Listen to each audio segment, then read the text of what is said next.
Sahabat Lapo Cabia, ikuti cerita bersambung Manusia Harimau Merantau Lagi. Selamat mendengarkan. Tetapi atas nasihat suaminya, Nyonya besar yang dilahirkan sebagai Raden Ajeng Kesumaningsih terpaksa menyimpannya sebagai rahasia besar di dalam hatinya. Tetapi mengapa dia mendatangi kita? Tanya Nyonya Sabirin kepada suaminya. Suaminya menceritakan bahwa itulah yang dinamakan manusia harimau, adanya hanya di Sumatera dan dia pun berasal dari Sumatera. Tetapi sesekali mengembara ke luar pulaunya. Diterangkan juga oleh sang pati itu bahwa masa mereka di Jakarta juga ada peristiwa semacam itu.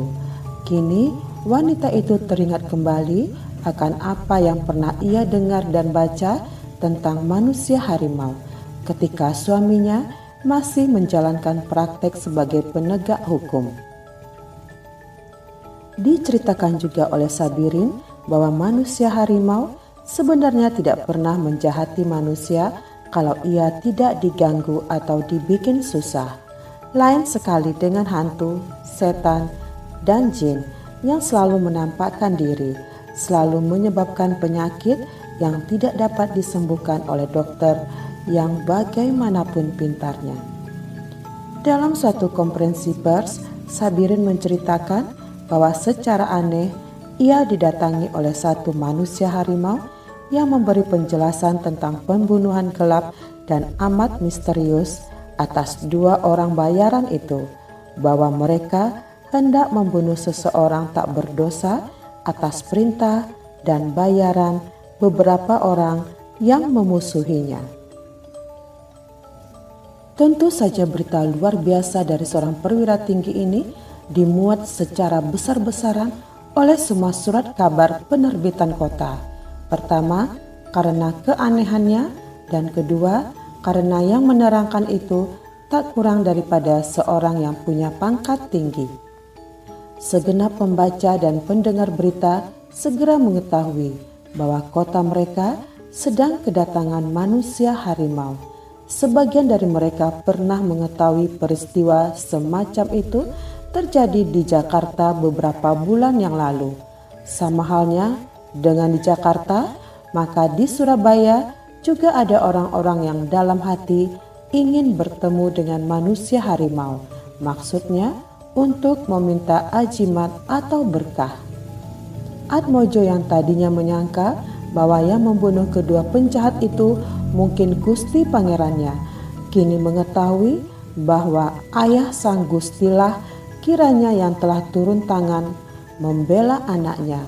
Ia semakin yakin bahwa dukun muda ini memang keturunan orang-orang sakti, karena selain daripada dirinya juga ayahnya seorang yang amat sakti, karena telah beberapa banyak orang minta bantuan kepadanya dan ia didesak untuk menerima sekedar pemberian dari mereka, maka Erwin tidak selalu dapat menolak. Dengan begitu, kehidupannya tidak terlalu susah. Ia telah minta kepada Atmojo untuk pindah rumah, tetapi tukang beca ini selalu menahaninya. Ia senang pada anak muda itu, apalagi kebetulan rezekinya tidak lagi sesulit dulu. Baginya, perbaikan nasib ini karena kehadiran dukun sakti di rumahnya. Setelah lebih sedikit dari sebulan, Erwin tinggal di rumah Atmojo. Datang seorang suruhan yang mohon bantuan Erwin untuk mengobati seorang laki-laki yang sedang menderita suatu penyakit. Ia lemah sama sekali menghadapi istrinya. Orang itu cukup terkenal, punya kedudukan penting dalam jabatan dan masyarakat. Namanya Hamdani, kaya, punya 2 orang anak. Kisahnya begini. Semula Hamdani beristrikan seorang wanita dalam suatu perkawinan yang sah. Hidup mereka berkecukupan. Kelihatannya juga bahagia. Selama 4 tahun perkawinan dikaruniai 2 orang anak. Tetapi Sebagaimana kata pepatah, jodoh, pertemuan, langkah, rezeki, dan maut tak siapapun dapat menentukan. 8 bulan yang lalu mereka berpisah. Hamdani mencari sebab untuk memberi talak kepada istrinya Galuh. Wanita itu merasa tak bersalah, tetapi ia juga punya rasa harga diri. Ia tidak minta dikasihani supaya jangan dicerai. Ia pun tidak ngotot bertanya apa sebenarnya kesalahan dan kesilapannya, maka ia harus menyingkir dari suami yang mendadak ingin berpisah itu. Keluarga Galuh yang juga cukup disegani masyarakat Surabaya dan di kota asalnya mendesak Galuh untuk menceritakan apa sebenarnya yang terjadi. Ia disuruh mencari kesalahannya, sengaja atau tidak, yang telah mendorong Hamdani untuk menceraikannya. Aku tidak merasa bersalah. Demi Tuhan, aku tidak merasa pernah melakukan apapun yang sekiranya bisa menyakitkan hatinya, jawab Galuh. Kau tidak tanya pada suamimu apa yang jadi sebab? Tidak, aku tidak bersalah. Itu sudah cukup. Kalau aku tanya, maka laki-laki bisa saja membuat berbagai macam alasan. Juga perempuan bisa mencari-cari alasan kalau ia ingin berpisah dengan suaminya. Bukankah begitu? Apa pentingnya alasan yang dicari-cari? Kenapa kau mau dicerai? Tanya ayahnya yang sudah 40 tahun hidup rukun dengan ibu Galuh. Kenapa mau dicerai? Tanya ayah. Apakah aku harus mengemis kasihan? Apakah aku harus bertahan di samping laki-laki yang sudah tidak menyukai aku? Walaupun tanpa sebab.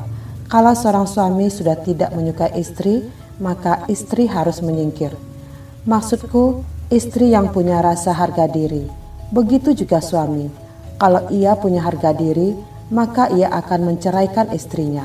Kalau diketahuinya bahwa istri itu sudah tidak suka padanya, karena bosan, karena dia ingin yang lain, atau apa saja.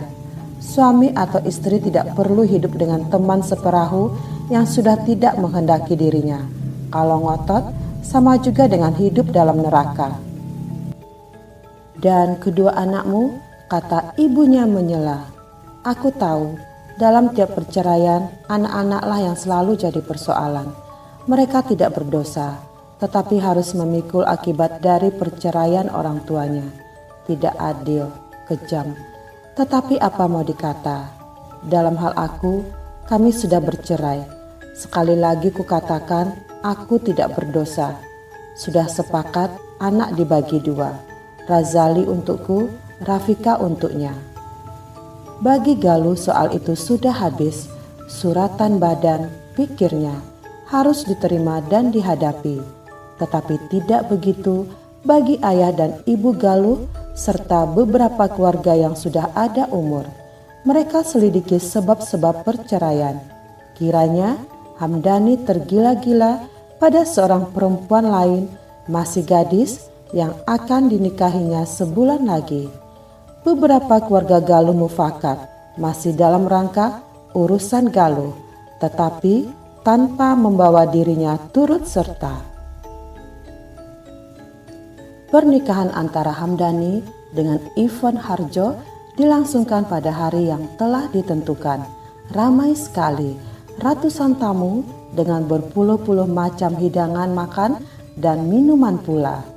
Hamdani memang sudah lama juga taruh mata kemudian hati pada Ivon sejak beberapa bulan sebelum ia mengambil keputusan untuk menceraikan Galuh.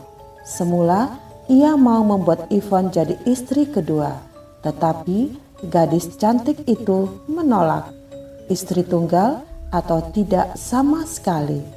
Tiada jalan lain bagi Hamdani. Bagaimanapun, Galuh sudah dites kemudian dipakai selama lebih dari 4 tahun. Begitu pikirnya, laki-laki yang lebih mementingkan selera daripada keutuhan keluarganya. Dia anggap itu suatu suratan takdir yang tidak bisa dielakkan. Padahal banyak peristiwa terjadi bukan karena takdir, tetapi karena tingkah dan ulah manusia. lebih-lebih yang banyak duitnya, apalagi kalau duit itu didapat dengan jalan mudah. Ivan menerima Hamdani bukan karena hartanya, melainkan karena simpati dan tertarik padanya. Memang banyak wanita yang suka dengan Hamdani, entah ada apanya. Banyak rekan lebih kaya dari dia, tetapi tidak punya pengagum sebanyak dia. Dan dalam hal ini, Hamdani boleh berbangga hati. Ivan menanti, tetapi yang pernah didengarnya tak kunjung tiba. Sementara itu Hamdani yang sudah punya sekian banyak pengalaman jadi gugup di malam pertamanya. Kecewa dan malu membuat Hamdani jadi lebih gugup. Untunglah Ivan tidak mengeluarkan kata-kata yang membuat dirinya lebih tenggelam lagi. "Barangkali kau punya problem, Mas," kata Ivan yang sebelum menikah banyak membaca buku-buku tentang pendidikan dan gangguan-gangguan dalam hubungan intim. Ia teringat akan kemungkinan timbulnya ketidakmampuan pada laki-laki oleh berbagai sebab, antara lain kegugupan dan gangguan pikiran atau jiwa. "Aku tak punya masalah, Foni. Aku tidak percaya pada segala macam buatan orang. Semua itu kuanggap tahyul. Tetapi kejadian ini di luar kemampuan otakku untuk memecahkannya. Apakah memang betul mungkin dan bisa?" "Apanya, Mas?" "Ya, buatan orang." Hamdani memeriksakan diri dan konsultasi dengan dokter. Tiada gangguan apapun. Bukan hanya seorang dokter yang dikunjunginya, semua mengatakan sama. Tiada gangguan atau ketidaknormalan. Lalu apa? Atas anjuran keluarga dan seorang sahabat terdekat, ia minta bantuan seorang dukun. Ia mengatakan bahwa keadaan aneh itu buatan orang. Dicobanya dukun yang lain juga mengatakan sama. Kalau keadaan sudah kepepet begitu, mau tidak mau, percaya atau tidak, terpaksa menyerahkan nasib pada dukun. Tentu saja dicari dukun-dukun terkenal, karena dia cukup mampu untuk membayar. Dia sudah lepas beberapa orang untuk cari dukun yang terhebat. Upah atau honor akan diberi 1 juta buat seorang dukun. 1 juta bukan main-main. Tetapi telah belasan dukun dicoba, telah banyak uang keluar untuk ongkos menjemput tukang-tukang obat tradisional, telah berbagai macam ramuan dimakan. Hamdani tidak punya kemampuan menghadapi istrinya yang sudah dinikahi 4 bulan lamanya.